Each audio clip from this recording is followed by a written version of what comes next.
Good morning, everyone. Let's get started. So, we are still developing the theory of aggregate demand and aggregate supply, which we will be using to think about business cycles. And we are still in the middle of thinking about aggregate demand, having already finished for now talking about aggregate supply. You'll recall that the way we're trying to analyze aggregate demand is by breaking it down into parts: consumption, investment, government spending, and net exports, exports minus imports. And what we're doing is using each of these components to try and think about what does this tell us about either the shape of the aggregate demand curve, which lives in this space, the aggregate demand curve being the link between real GDP demanded and the price level. So one, we're trying to figure out what is the shape of the aggregate demand curve in this space. And two, we're trying to figure out what factors might shift the aggregate demand curve's position. So last class, we started talking about the first of these elements of demand, consumption. And we got as far as to come up with three broad determinants, or I guess limitations, on how much we can consume. One was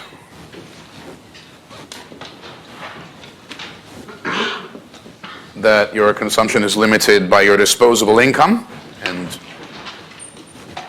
you'll recall that disposable income is your income minus taxes, because of course you don't get to spend those, and plus transfers, things like food stamps, unemployment insurance, social security payments, which you do get to spend, even though you didn't earn them by performing services or producing goods. We also saw that that's only part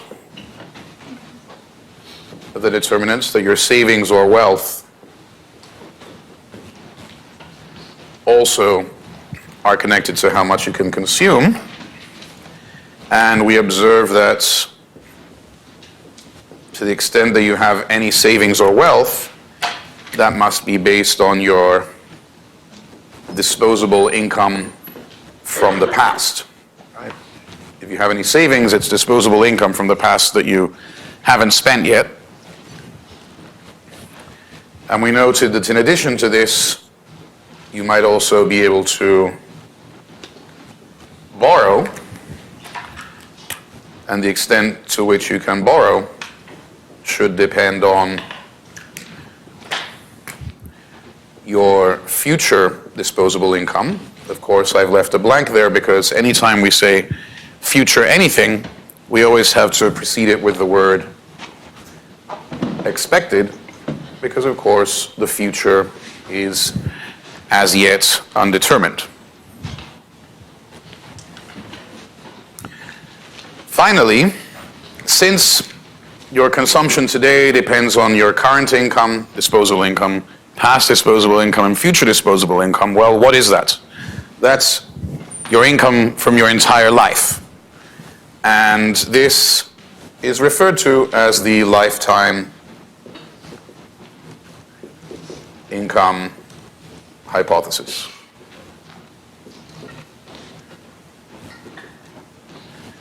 So I want to spend a little time now thinking about the lifetime income hypothesis and what it implies for consumer behavior, among a few other things. And then we'll return to our regularly scheduled program, which is what is the shape, to figure out what is the shape of the demand curve and what moves it. It will be informed by our discussion of the lifetime income hypothesis. All right, so here I'm going to try and illustrate that hypothesis by drawing a figure of how the consumption of a person and the income of a person tend to vary over their lifetime, and you'll see that there's a good foundation behind this hypothesis. So, what does a typical person's consumption look like over their lifetime? Well, we start out not consuming that much, maybe, formula, diapers. And then as we grow older, our tastes and needs become more expensive, our clothes become bigger, we develop fancier tastes, we start buying Taylor Swift albums, going to college, and then at some point we reach maturity and our consumption stabilizes at some point, and then, well, we consume, and then at some point we stop consuming. That's consumption. But what about our income? Well, when you're born, your income is zero, and it continues being zero for quite a while. Maybe at some point you start getting summer jobs, and then, well, your income starts to rise. Maybe you didn't work.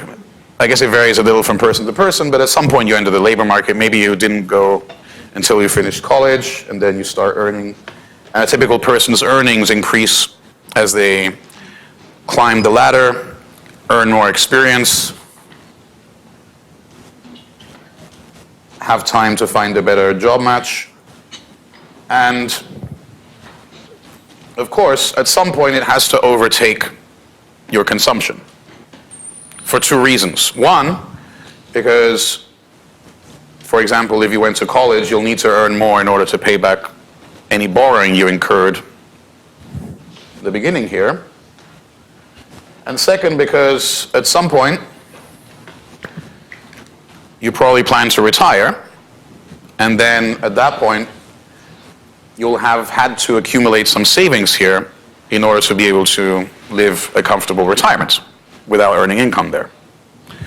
So, a typical person's income over their lifespan is much more volatile, I guess you could say, much less smooth than their consumption profile. And that makes sense because, of course, usually we are possibly incurring loans early on, which we need to pay off eventually. And then after some point, once all our loans are paid off, we also then need to accumulate funds for retirement.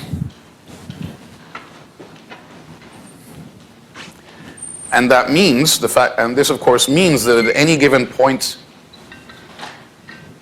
in your lifespan, at least implicitly, even if you never write it down, you are keeping this in mind, right? Knowing that if you are borrowing, you're borrowing knowing that you'll be able to pay it off later, most likely. And if you're saving here because you're going to need it later when you're retiring. So that means that if you are, let's say, I don't know, here, your decisions there are using the savings from the past, if you have any, or paying off any loans you incur in the past, and or accumulating savings for the future. So this hypothesis is more than just a hypothesis, right? This is how people behave. And that suggests,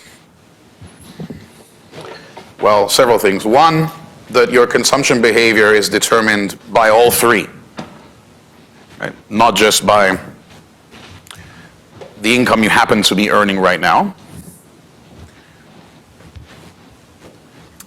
And therefore, that means that maybe consumption, since it depends on not just on what's happening right now, but on your income over your entire lifetime, maybe consumption is actually pretty insensitive to current conditions. So supposing that your consumption depends on your income over your entire lifespan in this fashion. Consider the following thought experiment. Suppose that you were here at this age,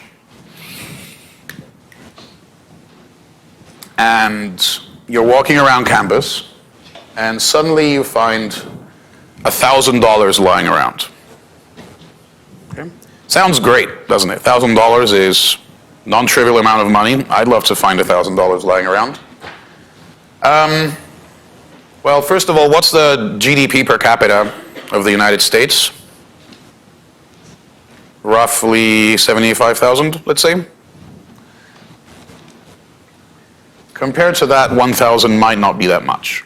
In other words, if you want to change my consumption behavior, you might need to give me a lot. Second, compared to my lifetime income, it really isn't much at all. Right? So in that sense, even a fairly large windfall like $1,000 might not have much impact on my spending now if it's determined by my lifetime income.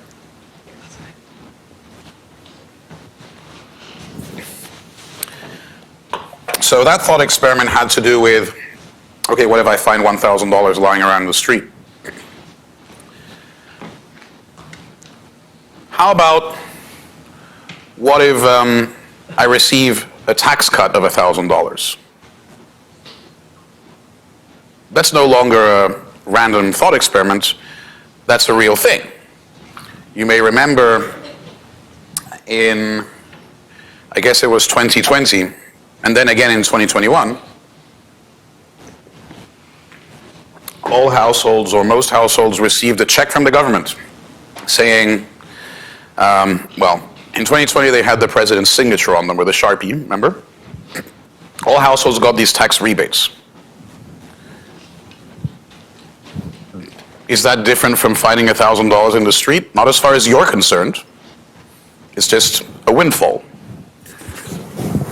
Why is that important? Well, notice taxes and transfers are here as being determinants of your disposable income. That suggests that, well, unlike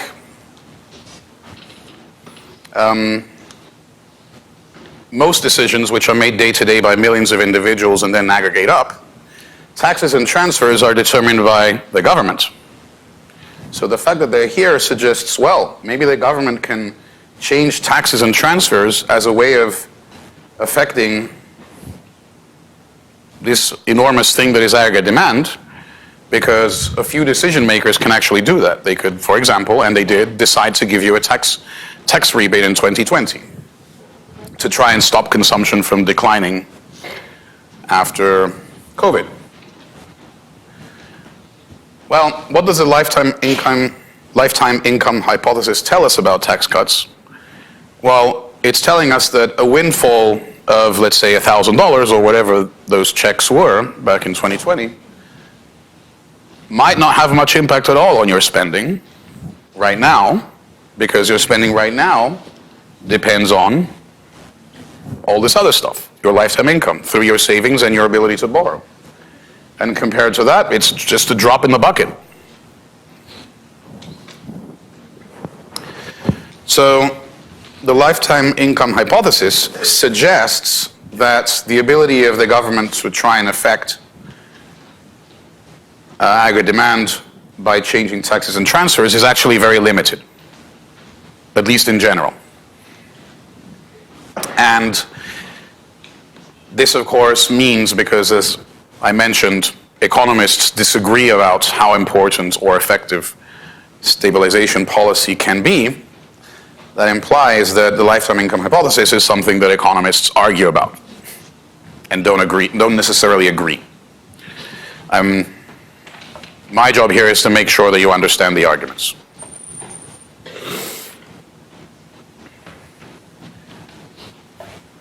That said, not all tax cuts necessarily come in the form of what I described, a $1,000 check from the government. An alternative kind of tax cut, well, I guess that kind of tax cut where there's just a one-off rebate, we could call a temporary one.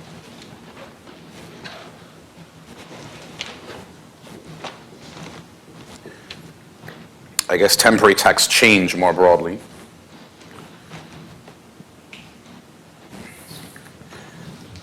But there's another way in which the tax code can change, which is that instead of giving you a one-off check, maybe we change the tax code so that the average income tax is lower forever. You would call that a permanent change. And how would that look here? That wouldn't be this one-off blip in your disposable income, right? It would be an increase that would stay there forever, right? Now, all of your income is taxed at a low rate, so your disposable income forever would be higher. And of course, that might have an impact on your consumption now. Right? It's a permanent change in your income, then of course, it isn't a small change. And it might be reflected in higher consumption now and going forward. But so, what the lifetime income hypothesis implies is that in general, temporary tax cuts aren't going to do much to stimulate consumption, but permanent tax cuts might.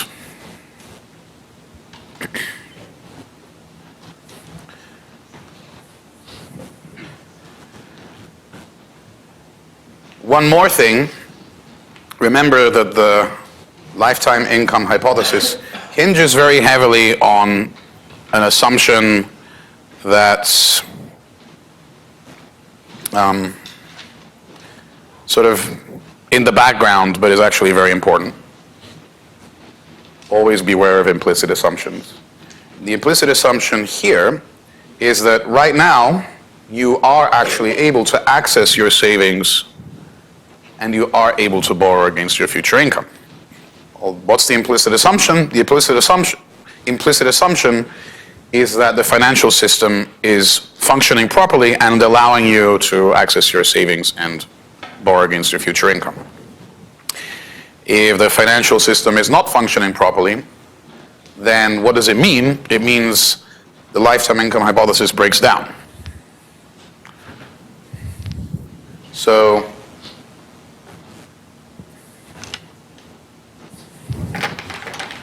what if we are here and suddenly you're cut off from your savings and or you're cut off from being able to borrow from the future because the banking system's not functioning properly? Well, now suddenly all you have is your current income. And so compared to your current income, let's say temporary tax rebate suddenly looks much bigger than it would have compared to your lifetime income. So that suggests that things like temporary tax cuts might not be effective or very effective in normal times, but they might be very effective in a moment where there's a financial crisis, for example.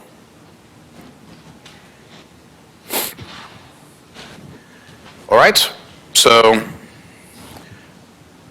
we talked about consumption, decided it depended on these three things, observe that these are things that can be affected by the tax system and the transfer system, which seems to suggest that there's scope for governments to use taxes and transfers to manage aggregate demand.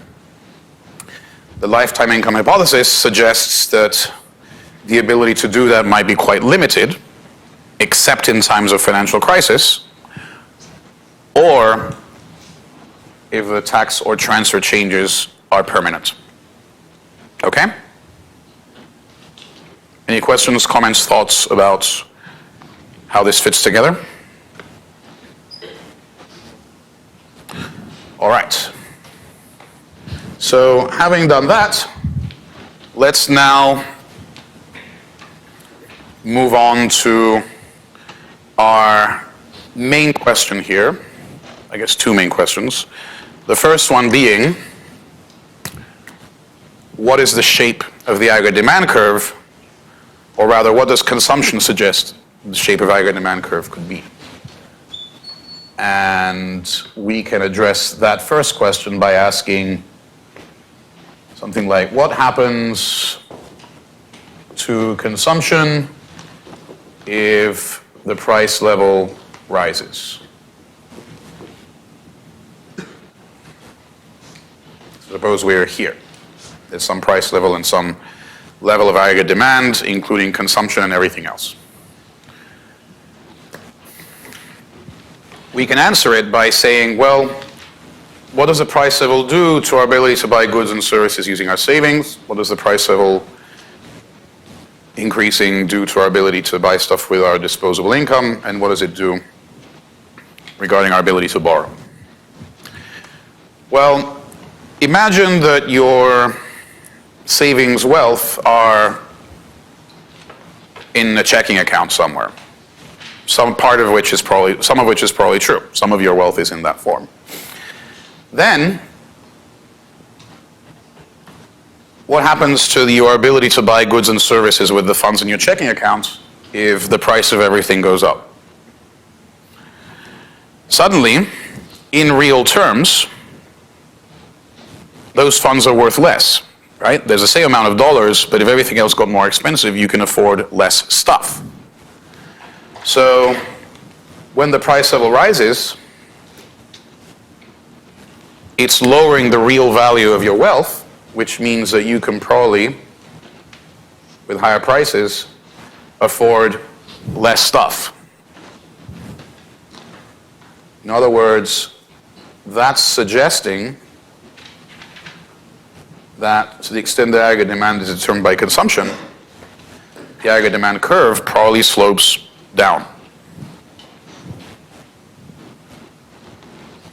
Why? Again, because higher prices means your wealth is worth less in terms of final goods and services.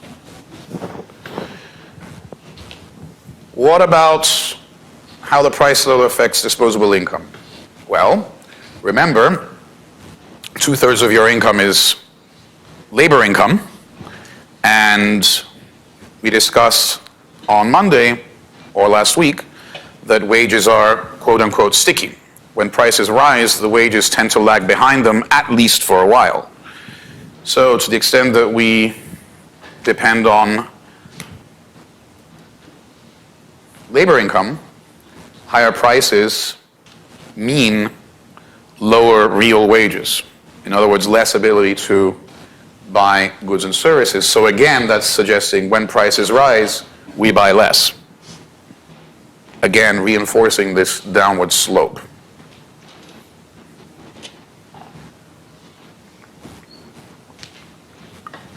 What about our expected future income? Well, sort of the same, I guess. We think that eventually when the prices rise, the wages should catch up at some point.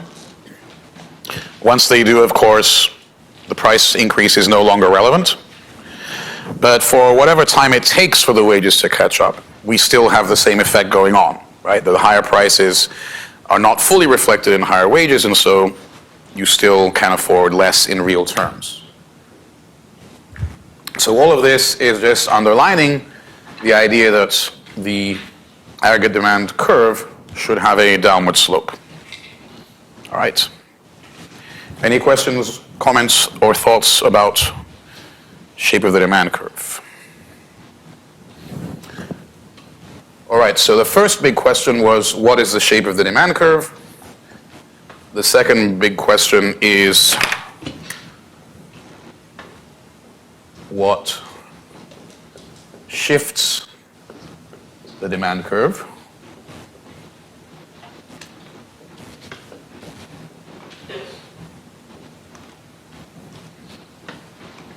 And we can get answers for that, again, by looking at this list. So as discussed, we see that taxes show up here. So a change in taxes, as we were discussing, might affect the position of the demand curve.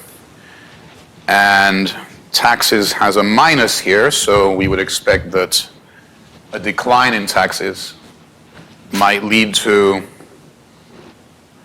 an increase in the quantity demanded.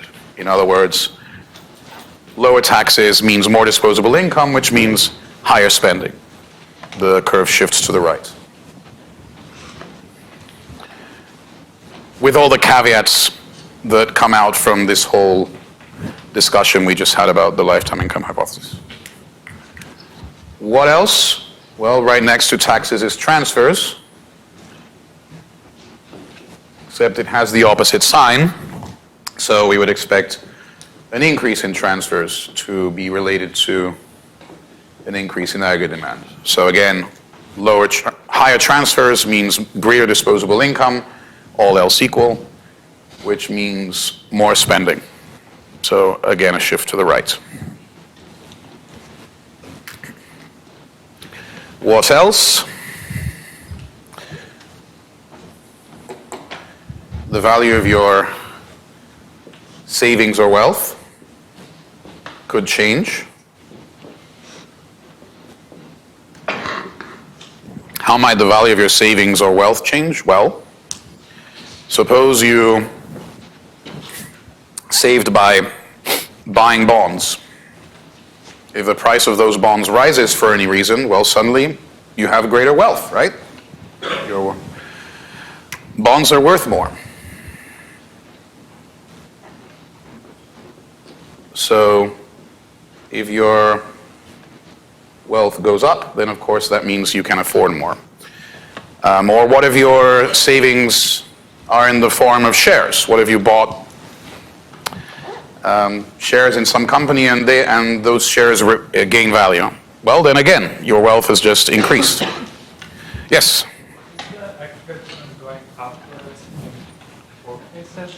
Is the what? Okay. Then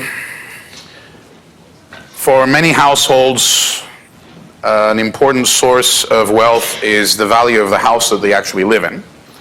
So what if your house price goes up? Same thing, that actually means that you have greater wealth. Okay, houses are kind of illiquid, but you can still spend more because you can borrow against your house. And if your house is worth more, you can borrow more against it. So you can spend more. What else do we have here? We have expected future income.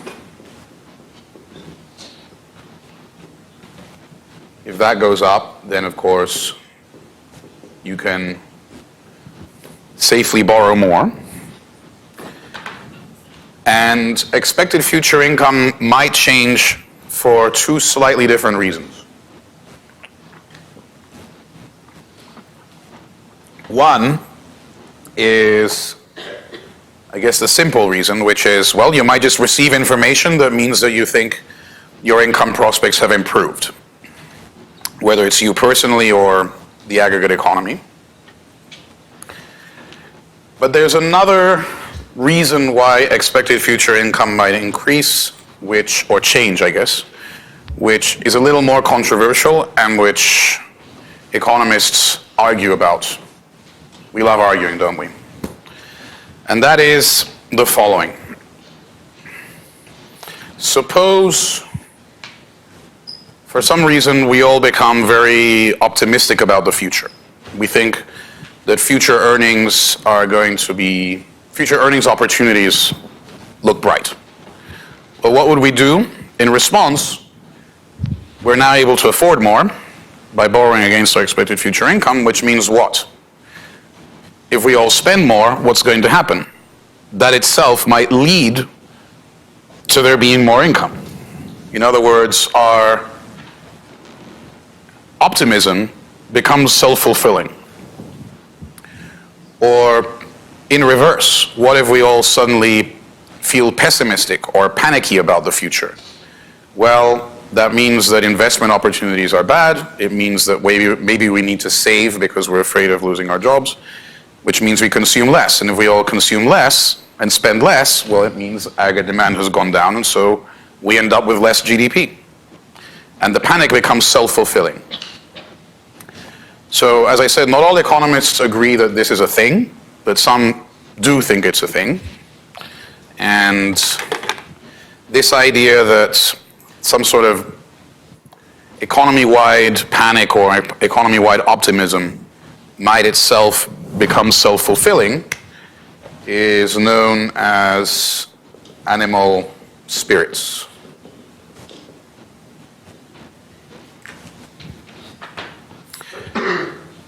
So this idea originated around the time of the Great Depression, when Keynes, I guess, looked at it, and he's a famous economist from the deep past, although his spirit lives on, and in animal form. And he thought that the Great Depression, at least in part, was a self-fulfilling prophecy, that people panicked, and then the panic itself led to people making matters worse by changing their consumption behavior. And so it was a form of self-fulfilling prophecy. Another economist at the time didn't like this explanation, didn't think it was reasonable, and said, you don't mean to say that the economy grows and shrinks due to animal spirits or something? And Keynes is like, oh yeah, animal spirits. I like the sound of that. Cool. So now they're called animal spirits. And that idea may have originated around the Great Depression, but there's still many economists who think that this is the fundamental cause of the business cycle. So it's important to keep this in mind. Whether or not you agree with it, still need to know what the idea is. And to prove that it's still around, when the Great Recession of 2008, 2009, 2010 came along, two famous economists who actually won the Nobel Prize, George Akerlof and Robert Shiller, wrote a book together about the Great Recession of 2008, and the book is called Animal Spirits. So this idea is still current and is still around as an possible explanation behind swings in the business cycle. Yes? Isn't that the kind of thing that you could measure, you could go out into the community and say, okay, when was the first time you heard about concerns about the financial crisis, and then how did you respond? Can't you kind of prove whether or not something is? It's hard, although. So, there are lots of problems with trying to research whether animal spirits exist, I guess. One is that economists are very suspicious of survey-based research, because just because you say something doesn't mean you believe it. So actually maybe a better way of putting it would be, you may think that you behaved and believed a certain thing looking back, but that may not have been what was ultimately driving you. So economists are distrustful of how self-aware people are, I guess. So that's one problem. Another problem is that the animal spirits folks might say, maybe there was a real spark that started the panic, but then how people behaved after that is where the self-fulfilling part comes in. So then the timing becomes a little questionable. Right? Maybe that the panic gets started by something and then the animal spirits start working, as opposed to the animal spirits kind of being there all the time, swinging things back and forth. But you need something to tip them over the edge. So it might be tricky. Of course, you have other economists who would say, no, the Great Depression happened because the banking system collapsed, and, until the banking system fixed itself and there were no more bank runs, nothing was going to, of course, no one could borrow, and so the system was broken. Or about the Great Recession, same thing. You might say, the financial system collapsed. There were no animal spirits. It's just that people couldn't afford stuff because the banks weren't lending, and so on. So it's hard to tease out. Sure. So keep that in mind, the possibility of animal spirits. Even if you may think it's reasonable, you may not, but either way, this is a powerful idea that's still around. Even apparently among Nobel Prize winning economists. No, but it doesn't matter. I could be wrong.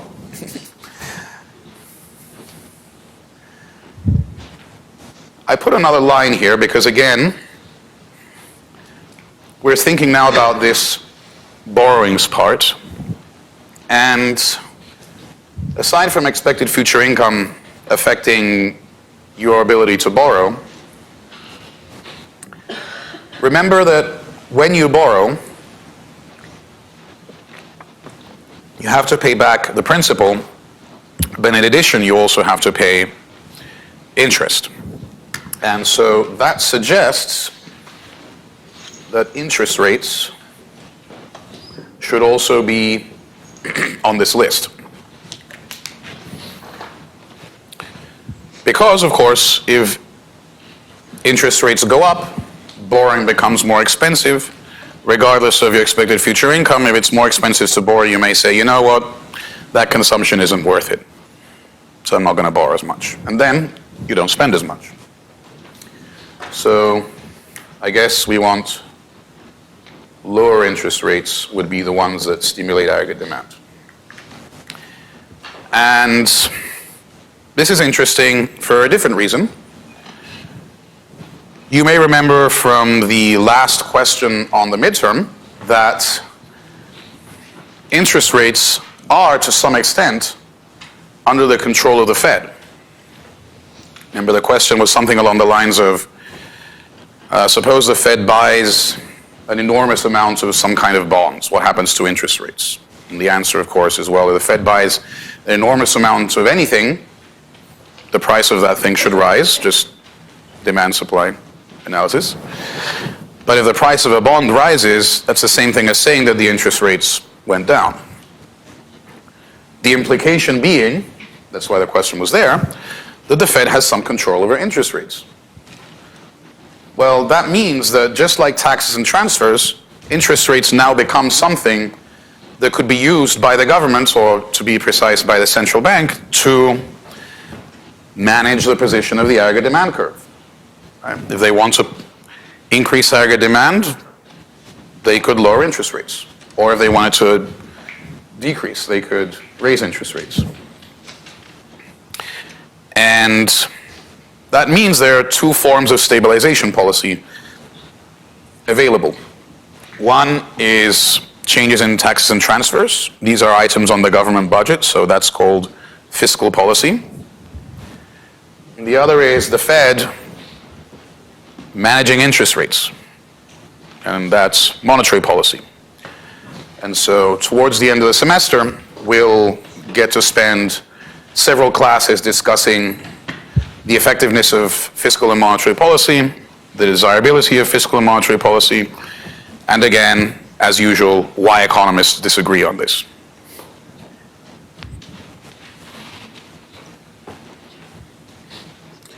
I guess here's a hint.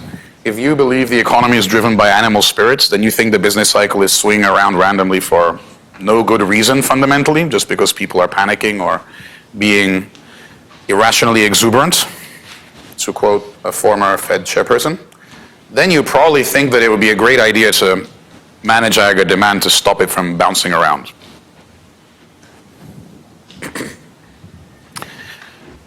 So interest rates are another thing that might matter here.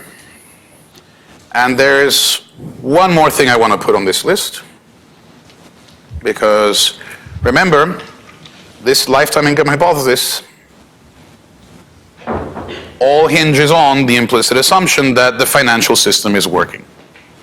If the financial system breaks down, suddenly, well, it could destroy some of your wealth or make you unable to borrow against the future. So one other thing that might affect the demand curve is financial stability. So All of this hinges on there being financial stability. If there is financial instability and there's, for example, a banking crisis, then of course demand should decrease. And it might decrease by a lot if you suddenly can't borrow, or if your wealth suddenly decreases dramatically, or again, you're unable to access it. So we've only talked about consumption, and we already have a pretty long list of things that can move demand around.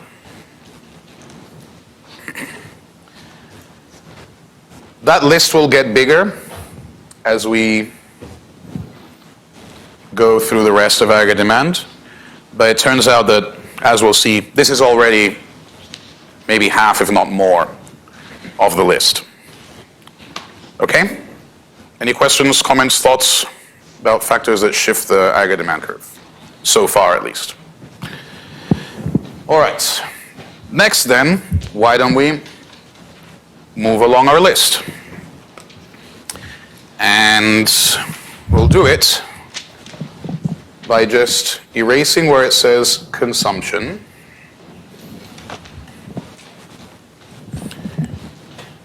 And write in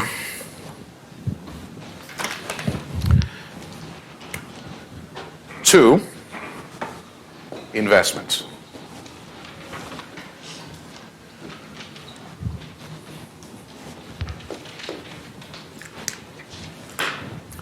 First, let's remind ourselves of what investment is in this context. Consumption goods are things that we buy because we need them or want them, and then we use them up, we consume them. Investment goods are quite different in two ways. First, these are things that aren't used up when you utilize them.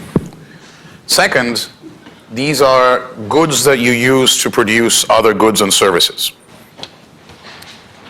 Things like this building or other buildings, and things like equipment or machinery. Those are investment goods. And they're generally bought by firms because they're using them to produce something else. This building was bought by GW in order to produce, well, econ lectures. This computer that GW installed is also for that purpose. A mass production line in a car plant in Michigan is there to build cars, and so on. So new machinery and new buildings, that's investment goods. It adds to the capital stock. Remember, we discussed that. Capital stock evolves, the old machinery and so on depreciates, but we're constantly adding new capital goods by investing. So the firms are buying these investment goods because they're going to use them to produce other goods. Now, I didn't erase this from when we were talking about consumption because I wanted to examine whether we actually need to change anything here when we instead think about investment. So suppose we have a firm that's contemplating whether or not to buy a new piece of machinery. Or it could be someone who's thinking of starting a new business, in which case, of course, they also need new investment. Does their disposable income limit how much they can invest?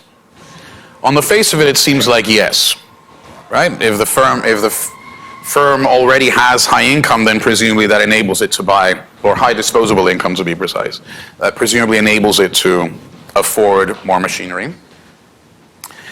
To the extent that that firm has some savings or wealth, presumably that also affects how much or how little they can afford the machinery. And to the extent that they expect future profits to be reasonable, that might also affect how much they can borrow to invest in current machinery. So again, on the face of it, this isn't adding anything new to our list. But there should be a difference in emphasis. So I guess to be precise, it's neither adding to our list, nor is it changing how we might think about the shape of the aggregate demand curve. But there should be a shift in emphasis, because when you or I buy a consumer good, that is connected to, well, what our needs and desires are, and then of course how much we can afford.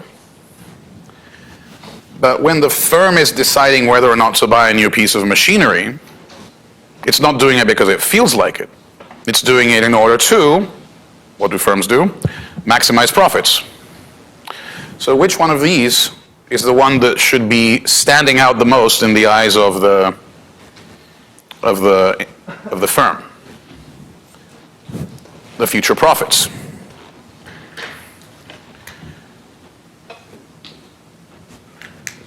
So,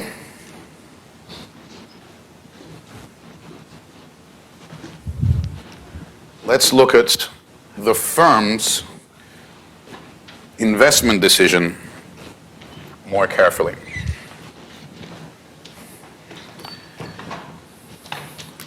So suppose there's a firm deciding whether or not to invest in expanding its business by buying a new machine.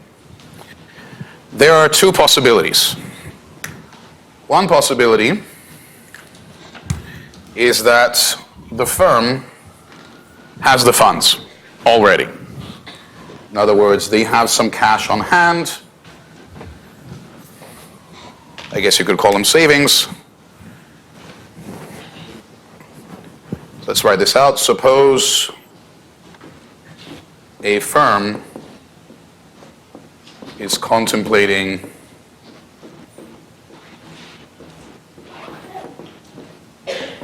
some new investment.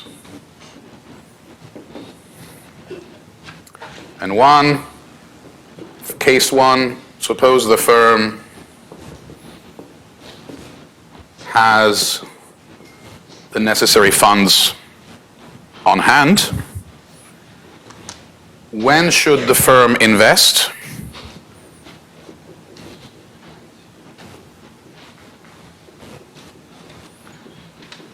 Well, whenever the firm or you or me should do anything is if the benefit from doing that thing, not if the benefit is positive. The benefit has to be great, at least as large as the benefit from whatever the opportunity cost is, whatever we could have been doing instead. So if the firm has the cash on hand, let's say for each dollar that it spends on the new machinery, it expects some profit. We usually call the profit from a dollar the return or the rate of return. So that must be at least as great as whatever else the firm could have done with this extra cash. And what else could the firm have done with this extra cash? They could have earned interest by putting it in the bank or lending it to someone or buying bonds or whatnot. So the expected return must be at least as large as the interest rate. If it isn't, then of course this investment is not worth pursuing. You might as well put the funds in the bank. And the bank will then lend them to someone. And they will generate some return. The other possibility is that the firm does not have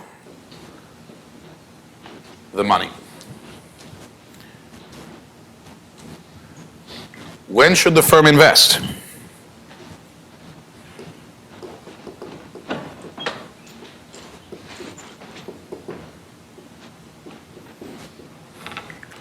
Well, since they don't have the money, what will they have to do? Borrow. And then they'll have to see, well, if I borrow, and buy the machine, what's the machine going to earn? Well, each dollar that I spend on the machine is going to earn some expected rate of return. And, well, how much do I have to pay for each dollar that I borrow? The interest rate. So this is worthwhile as long as my expected return from each dollar I spend on your machinery is greater than the interest I have to pay to borrow that dollar. Interesting. Regardless of whether or not the firm has the cash, they should invest if the expected return outweighs the interest rate. In this case, because you actually have to pay the interest, but in this case, because the interest reflects what you're giving up by pursuing this investment. So in either case, this is telling us that as far as investment is concerned, all these other things maybe don't matter quite as much as they do for consumption.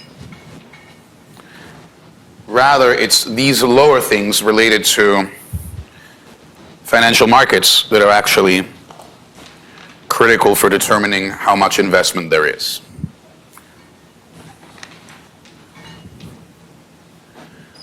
Indeed, macroeconomists will tell you that they think that deep down, this uncovers a strong connection between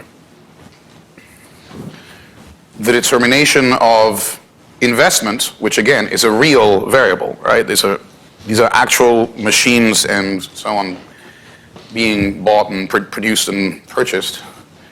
There's a deep connection between the determination of investment and, on the one hand, and what's happening in financial markets on the other.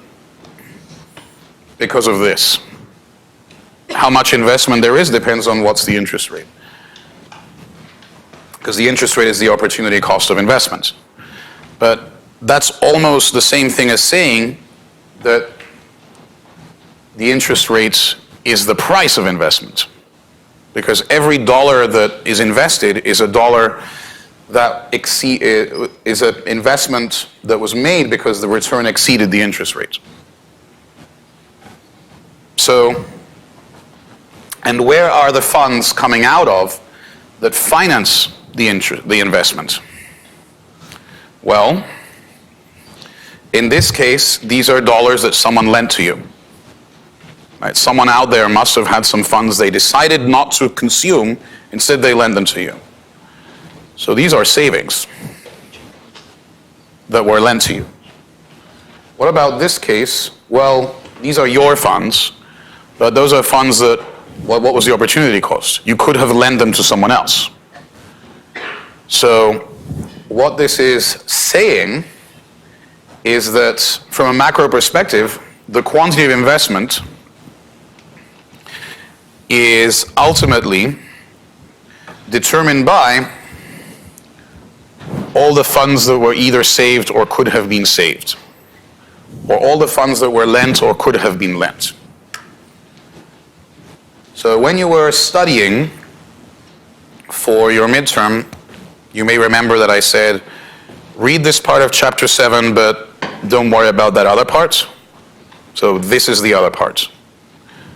This is where we talk about how investment can be thought of as being part of the what's called market for loanable funds.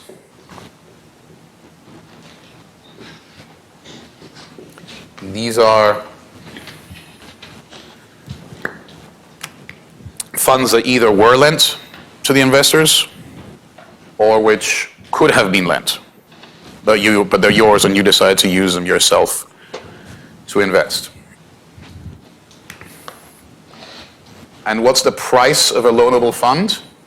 A dollar of loanable funds? It's the interest rate. Where in this market is investment?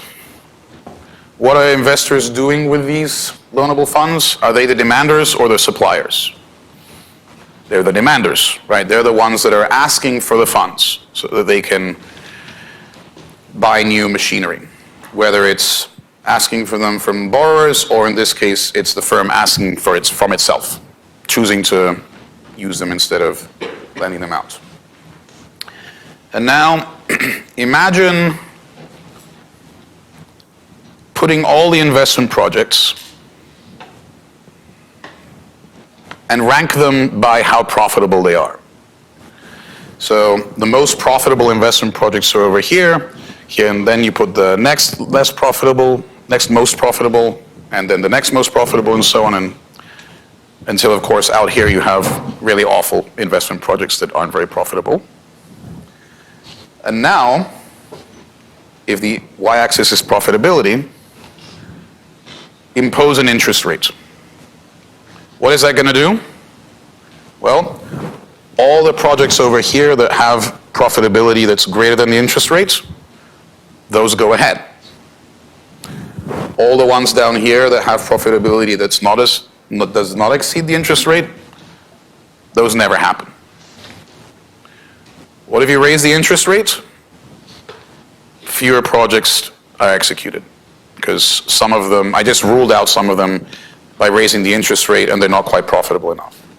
What if I lower the interest rate? You get more investment, because suddenly I ruled in, so to speak, new projects. They weren't profitable at this interest rate, but if I lower it, suddenly they are. What am I basically tracing out with this exercise? I'm essentially tracing out something like a demand curve, right? Give me an interest rate, all these projects are carried out.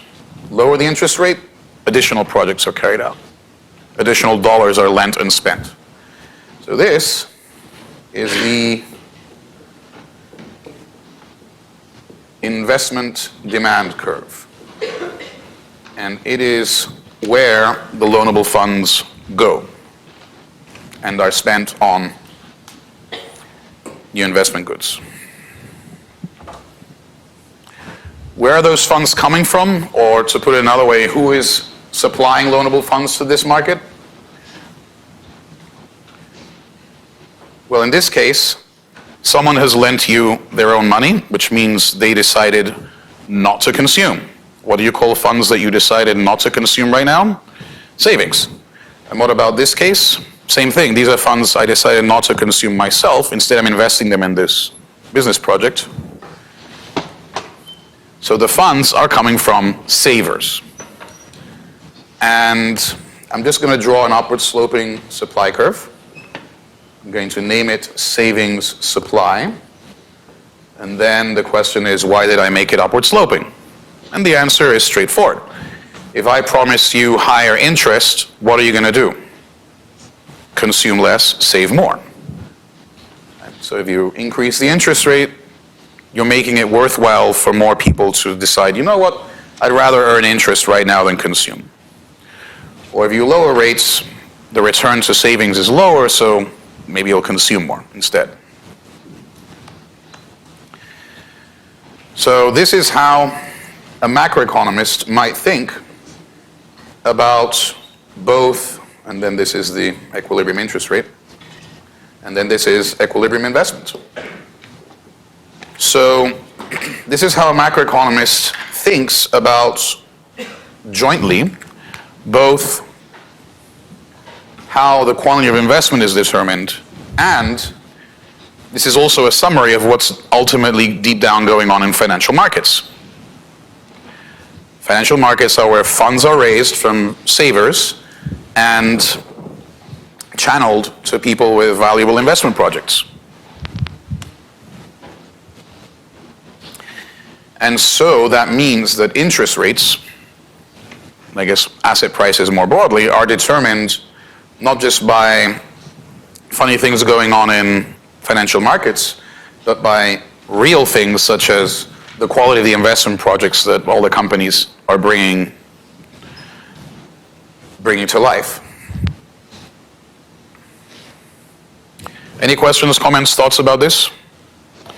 So we will be using this figure when we come back from spring break, because there's actually a lot going on here.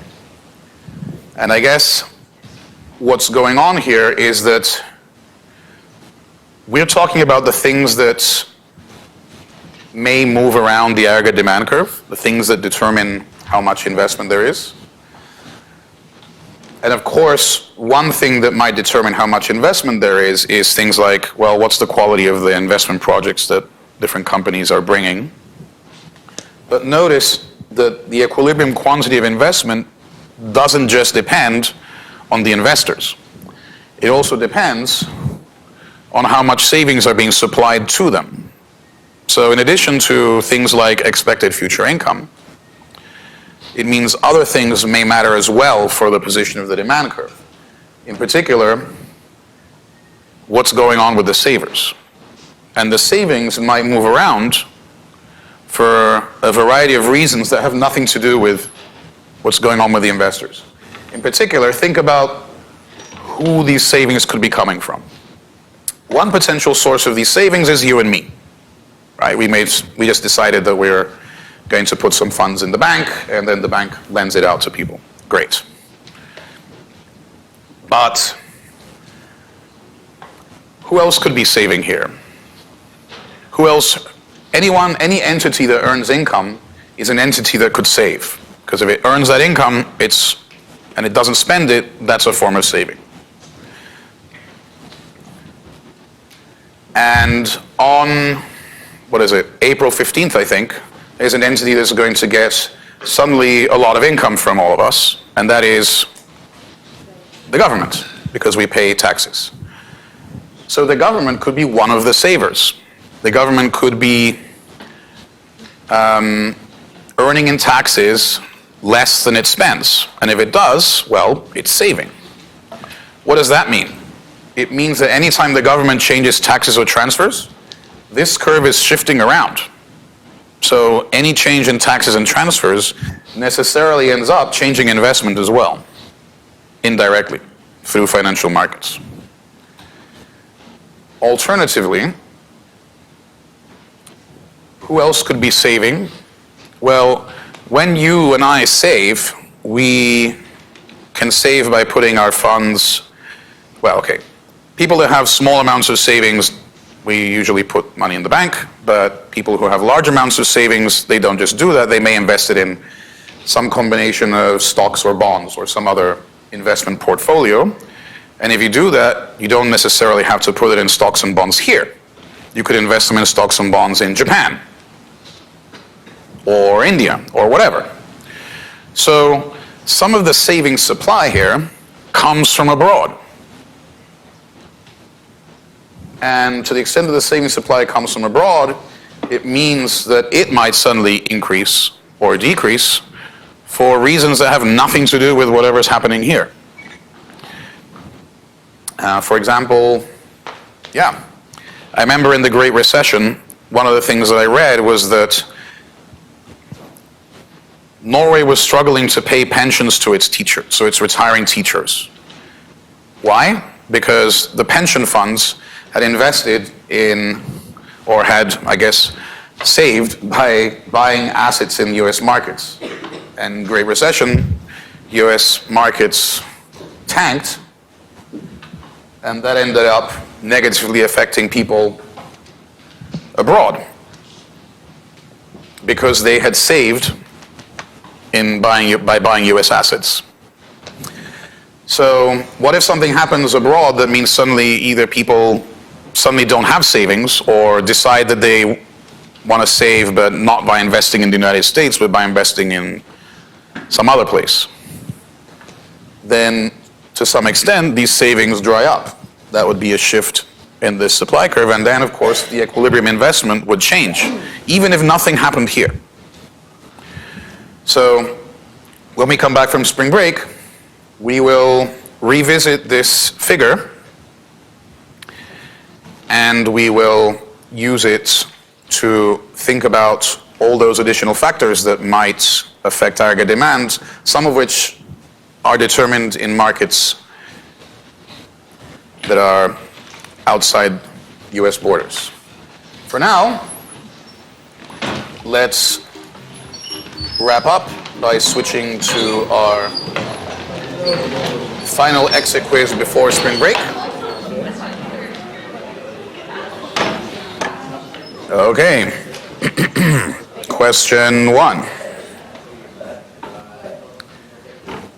Disposable income is defined as which of the following? Income minus taxes, income plus taxes, plus transfers, income minus taxes plus transfers, or income plus taxes minus transfers? It is, of course, income minus taxes plus transfers. Next, the aggregate demand curve slopes down. True or false?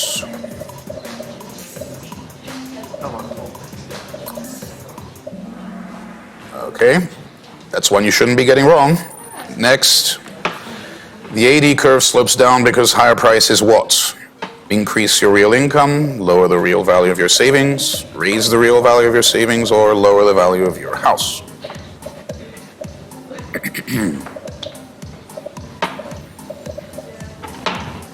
And of course, the answer is they lower the real value of your savings. Okay, I'm in third place. Next, the aggregate demand curve slopes down because higher prices do what? So this is the same question with different options. Lower your real income, raise the real value of your savings, lower government spending, or lower inflation.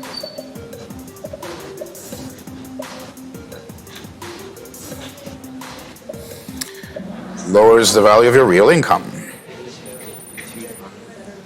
Almost there. What is one reason low interest rates increase the aggregate demand? They increase investments, they lower future income, they lower consumption, or they raise inflation.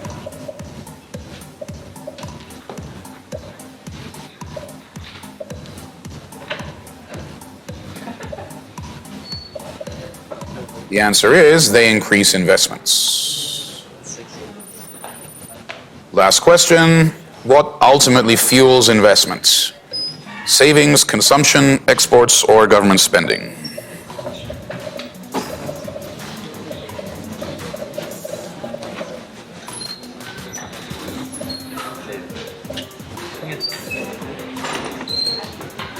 And the answer is savings. Very important. All right, let's see how we did. Third is Thomas. Nice work. Second is Ethan, good job. And first is Harry. All right, good job everyone. Harry, I have a little something for you if you like. Everyone else, have a wonderful spring break, and I look forward to seeing you on the other side. Take care.